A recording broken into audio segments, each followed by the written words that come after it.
জামা কাপড়গুলো সন্ধ্যা অবধি বাইরে পড়া রয়েছে, দামড়ি খাসি মেয়ে সন্ধ্যাবেলা শুয়ে আছে, জামা কাপড়গুলো তুলি না, চাকর আছে তো, মা চাকর আছে। কি গো, চাটা পাবো না নাকি? দিচ্ছি দাও। ঠাকুরের সন্ধ্যাটা দিতে দেবে না, চা খাওয়ার জন্য মরে যাচ্ছে একদম। হরি বল হরি। উফ কি বিচ্ছিরি গান, মা ঠাকুরও পালাবে। তোর বাপের দিয়ে ভালো গান করি। অজাত গোষ্ঠীর অজাত ছেলে জন্ম দিয়েছে, দেখো অলক্ষী জন্ম দিয়েছে। ওঠ না, সন্ধ্যাবেলাটা শুয়ে থাকবে। ওই জন্য সবার অন্নপূর্ণা ভান্ডার ঢুকছে, আমারটা এখনো ঢোকেনি এই শুয়োরের জাতের জন্য। এই না চা, মরছিলা চা খাওয়ার জন্য। আমি তো ভাবলাম একটু পরে খাবারই খেয়ে কি দরকার ছিল। তোর বাবাকে কথা বলতে কিন্তু কম বলবি। যাস না ওইখানে, যাস না, তেল ফেলে রেখেছে।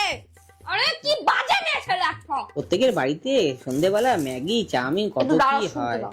আমাদের বাড়িতে চুপ করো না। কি করে জিনিস দেখছি ভদর ভদর, সহ্য হয় না তোর বাবার, আমার সহ্য হয় না।